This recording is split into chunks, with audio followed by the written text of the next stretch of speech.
Hello and welcome to another edition of the Fantastic Forum, where we talk about comic books, sci-fi, whatever comes to mind. Let me introduce you to the panelists. To my right, Bryan Lyles. to his right, Drew Bittner. to his right, Sherin Nicole and this week from the 21st century. of the 21st century, The 25th. 25th century. Yes. Well, we'll get to you eventually. Not 24 and a half. This week's topic is going to be biggest disappointments of 2007.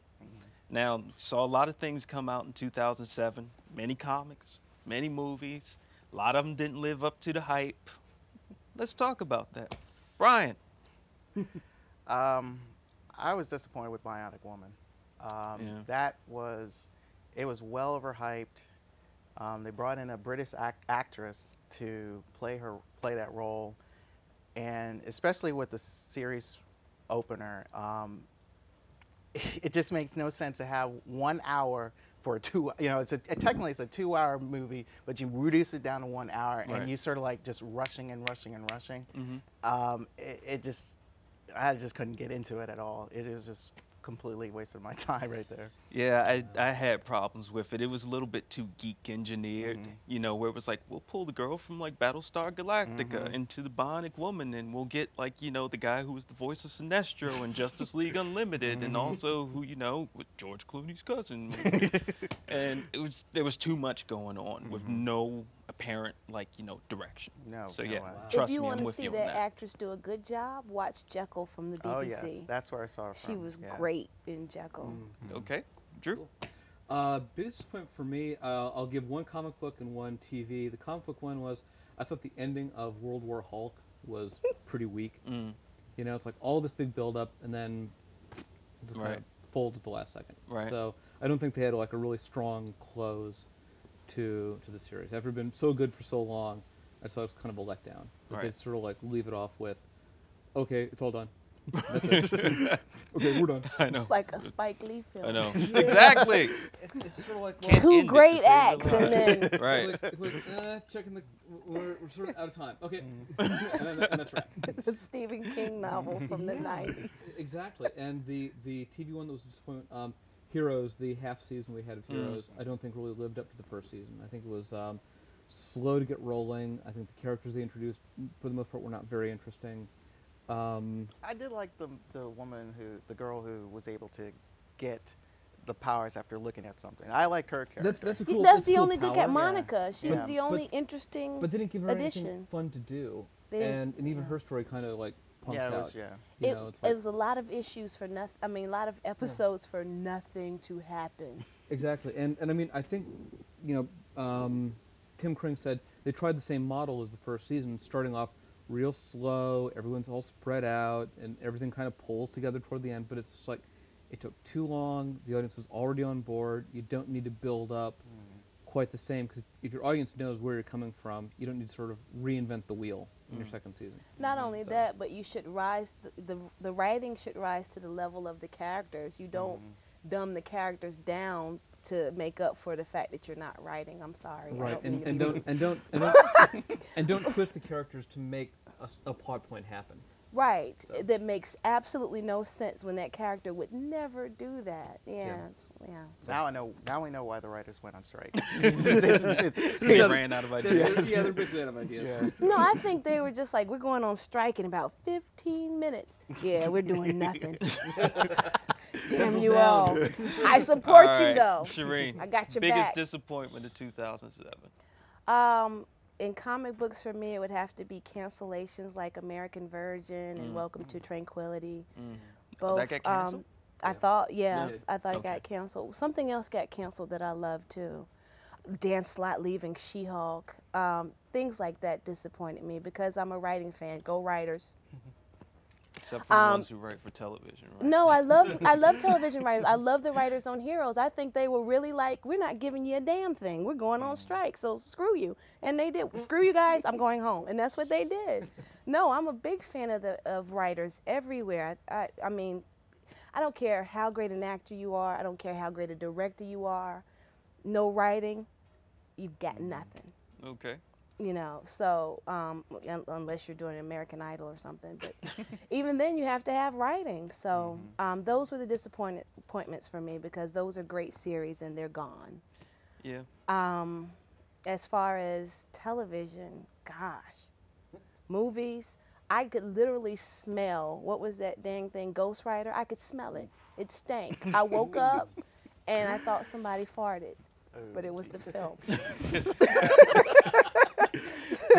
I think comic book adaptations in 2007 were really bad. When did Superman Returns come out? Was that 2006? That was 2006. I think. Okay, well, Yeah. it stank bad enough to linger into.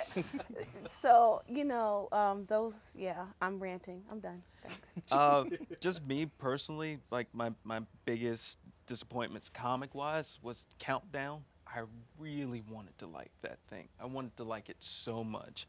It had built, I mean, 52 with me had built up so much goodwill. It was just like, you could kind of see with 52 that it kind of veered off in a different direction, but they kind of righted the ship before it hit the iceberg. Just with Countdown, it just never seemed to do what it was supposed to do. And constantly, it kept getting in the way of other things. Like, you know, like, why would you launch Amazon's attack in the middle of, like, you know, Countdown? And then Countdown was used to explain away, like, all these, like, stupid things, continuity errors, like, you know, okay, well, what was it?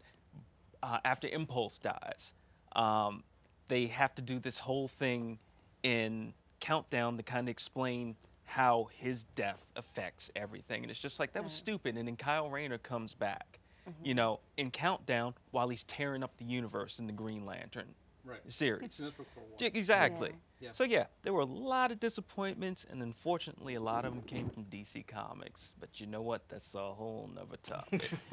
So anyway, we're going to go in a little bit, and we're going to be talking to you about biggest surprises for 2008. We'll be right back.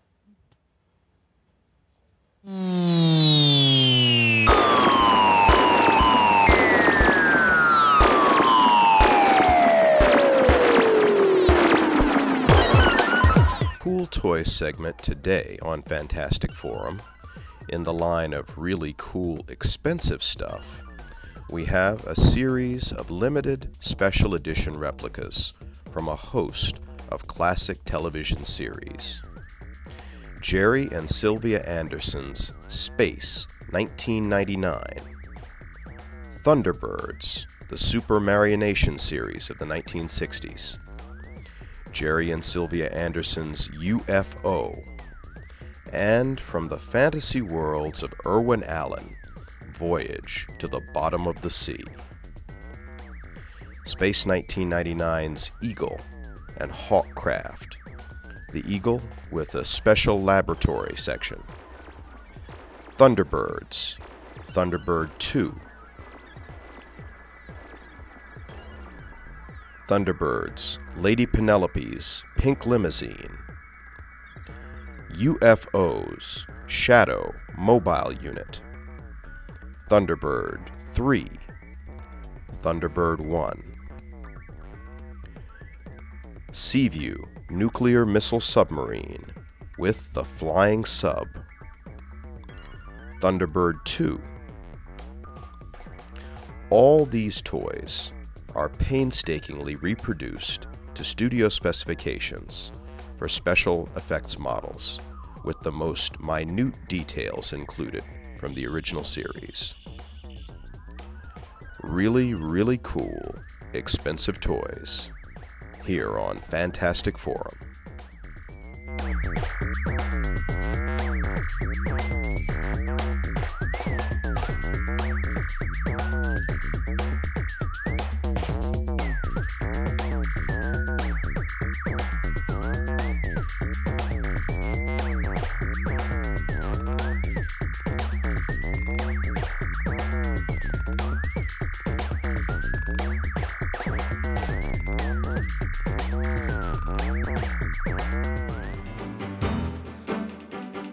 This is your BPD Newsbrief, spoofing you up to date on the weird, wild worlds of the various super, meta, hyper-augmented, magically endowed characters that populate the pages of your favorite geeks.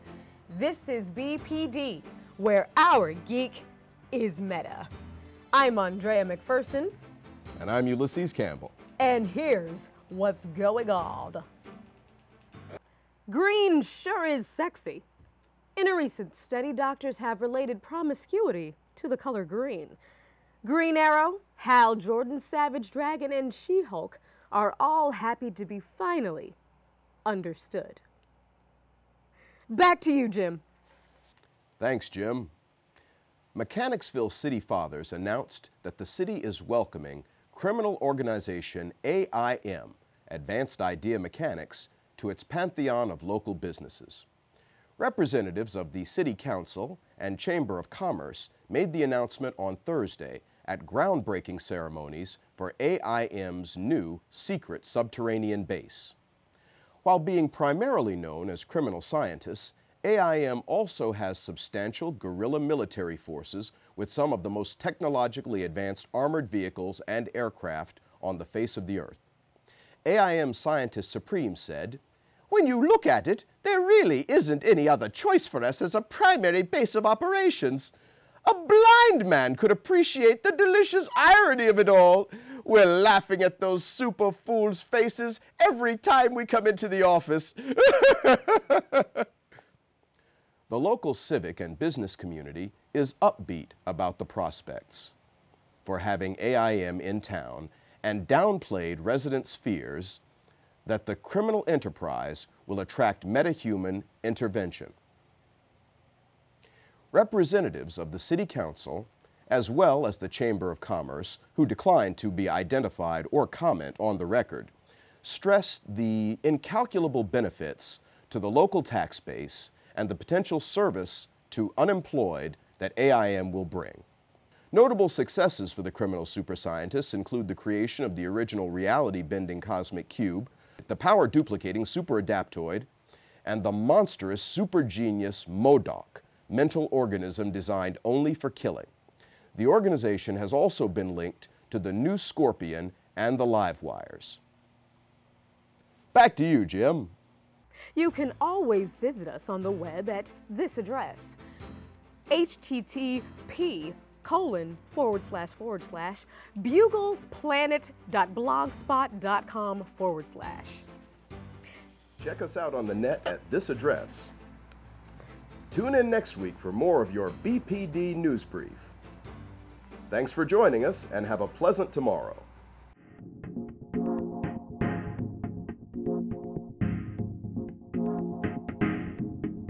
Talking to veteran comic artist Matt Wagner. Thanks very much for being with us today, Mr. Wagner. My pleasure.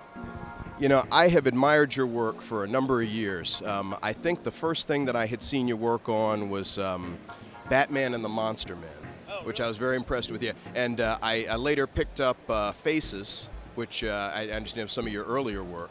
But you've done a lot of Batman. Are there any other characters that you plan on doing any work on, or is it sort of going to be, I mean, you're fabulous with Batman. I wouldn't mind seeing you continue doing that. But sort of wondering what's on the horizon for you. Well, of course, in addition to the work I do for the big companies, I'm kind of best known for my own creator-owned properties, Mage and Grendel.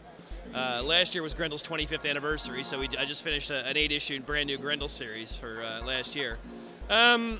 I'm currently writing, doing the cover art for, and acting as art director for Dynamite Comics' relaunch of Zorro. And that's great fun, you know. I mean, if you like Batman, you gotta love Zorro, right? You know, I mean, they're basically the same character, you know. And that's been a labor of love. Again, I've loved that character ever since I was a kid. And then I'm also writing a revamp of a kind of obscure DC character for the Vertigo line, called Madame Xanadu. And that's completely different. You know, I really like to kind of mix up what I do, and that's a completely different approach. It's more kind of a feminine storyline rather than a more masculine storyline like Zorro. It's a gothic romance that spans centuries of time. So I get to work in a lot of different time periods and a lot of different settings, so that's really cool too. And then, you know, I got my eyes on some other DC characters, and I'm sure I'll do something with them in the future. Now, In terms of your personal preference, do you like working on some of the major characters with, like, say, DC, or do you prefer working on, your own characters like Grendel? Well, it's kind of apples and oranges. I always equate when I work on the big characters, or for the characters owned by the big companies, I always equate it to a band doing cover versions of songs, You're trying to pay homage to the stuff that inspired you to create your own work. So I certainly like going and playing with the big boys' toys, but I always like coming home to my own roost, too. So, how did you get started in comics? It's what I've wanted to do ever since I was a little tiny kid. My mom was an English teacher and always encouraged me to read and read and read. I was an only child who grew up kind of out in the country before there was much video entertainment, and so I learned to draw to entertain myself, and comics were reading and drawing all in one neat package. Where do you see the comics industry going? I mean, one of the things that I've heard some people saying in some panels at this particular convention is that a lot of the readers of comics today tend to be a little bit older. A lot of the comics that are coming out are aimed at more mature audiences. How do you feel about that versus, say, trying to foster some interest in younger people in comic books? Well, I think that's just kind of a backlash. I think for, decades, they were aimed almost exclusively at young readers. And now they're aimed almost exclusively at old readers. And I think eventually that'll all balance itself out, like almost any medium, to where you'll have a big array for every age group. Look at television. Used to be the only programming for kids where stuff like Sesame Street or Captain Kangaroo or really crappy Saturday morning cartoons. Well, now, look, there's so much programming for young viewers, And additionally, then, the programming for the older viewers has gotten better and more complex and of a higher quality as well. So I tend to think that's going to average itself out in the long run anyway. So, where do you see the comics industry going in the future? Well, I don't know. There's much speculation as to whether print will be, still the dominant medium for getting this across, or whether it'll be online. I think that remains to be seen. I think there's still a certain sensual, tactile quality to handling a book that just isn't there as far as viewing things on a computer screen. But then again, I'm an old fart, so maybe the kids feel differently. Whatever happens, I don't think it really matters. I think comics will maintain that special intimate magic that happens when you have this synthesis of words and pictures that play off each other and support and define each other in such a unique fashion, because it's not like an illustrated story. It's not like a film on paper. It's its own unique critter, and believe me, every comic reader knows what I mean when I say that. And we're back. And this time we're going to be talking about things to look forward to in 2008. 2008 is going to see a lot in the way of comics, a lot in the way of movies like Iron Man, Dark Knight, and Speed whatever Racer? that Speed Racer, Incredible Hulk. Incredible Hulk. Panda. Yeah, exactly. So, what are you most looking forward to in 2008? Someone begin.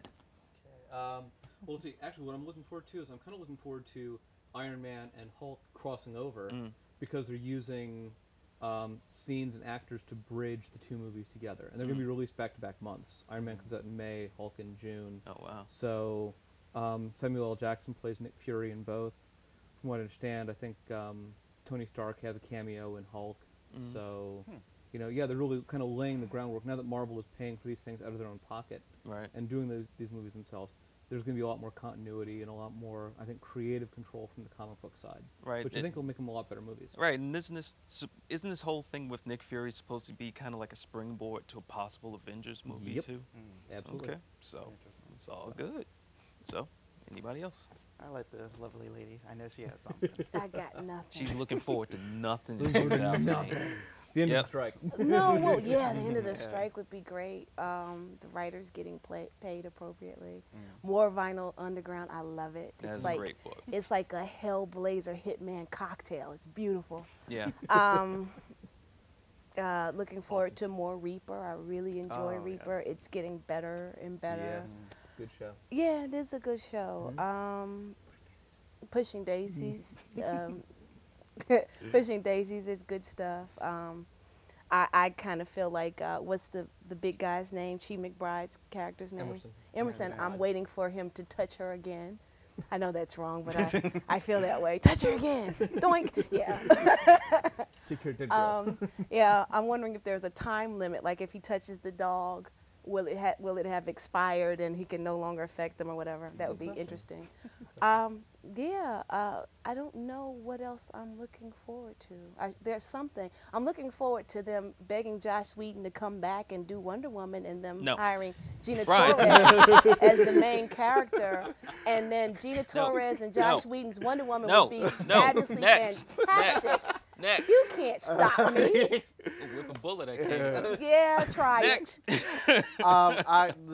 Right now, I have it circled is The Dark Knight. Ooh. It's just unfortunately due to Heath Ledger's death, it will. I wouldn't say it's almost has this type of eeriness when Brandon Lee died for The Crow, but I just think that just seeing the trailers for it, I think he makes it a very unique character, and Christian Bale, I think I know what you're gonna say. I've grown to like him as Batman. I've seen Batman Begins many times, and I know, Sherin, you just do not like Begins, as I remember last season. Here's what I'm hearing, and as much as everybody's misses and reveres Heath Ledger, apparently the Joker isn't like the main villain in this whole thing. We keep forgetting, or maybe people don't know, that Aaron Eckhart is actually in this movie, and all they're saying is just that he's playing Harvey Dent. And according to Chris Nolan, I read an interview somewhere that he says that Two-Face is going to be the main villain of this whole thing. They're just using the Joker to sell this movie. So well, that's good since there's no Joker in the movie. No, there's a Joker in the movie. No, there's a crow in the movie. I guess he's the croaker. I don't know. Oh, Lord. Here we No, go. oh God, no, I didn't mean that. No, not crow. That was foul. No, I meant crow and Joker. I did not mean death. Oh I my know, God. I know. I would never say anything like that. That's horrible. Wow, can you fitted that boot in your whole mouth? No, but I know you'd like to see that. I think I saw some kind of, it's like that bad Catwoman. It was like the Crow Blade. And now I think the Crow is one of the best things and one of the worst things to ever happen to comic book movies because we keep seeing it over and over again. And I love Heath Ledger. I think he's a great actor. But when I want to see the Joker, I love different people's interpretations. What drives me crazy about filmmakers is that they reinterpret characters into non-existence. You no longer, the Joker scares the crap out of me. And that particular Joker, the production design, not Heath Ledger, but the production design on that Joker was more the Crow or some goth kid that came home after a tough night out with mismatched socks on. The thing is, listen, I mean, I remember and no voice. But the thing is, last season, I watched you guys last season, and I remember you dissing this movie. And the thing, not the movie. Well, the lack you of called Batman. it Begins. But yeah, and as Begins, it's about a B+ movie. As Batman Begins, it's an F. There's no Batman in it. There's a guy in a bat suit. What do you call it then? See, in a bat I gotta suit. disagree, and because you know what, I can't. Yeah, But you know what? yeah, but It's you're just- still wrong. No, see, here's the thing. If you would have done another movie kicking a guy into a vat of acid, it's just, That's it not wouldn't the work. point. No, that's not the No, point. maybe No. it's not your point, but no, I'm making mine. it's not the point. No, the but point is to still have the The character point is be you're wrong. recognizable. The point is you're wrong. The character is unrecognizable. It's recognizable because, the truth be told, he's psychotic. Yeah. Thank He's you. just downright psychotic, and that's the main thing you got to focus on. But there's nothing But you there know, of that but- that but- I can see. Of but course, I'll- when I see but the I'll- film, I might see differently. I'm talking about production design. Well, from a production design I'll jump in here standpoint. about the Joker. And the Joker, to me, has never been psychotic. He's never been insane. He knows what he's doing. He's just evil.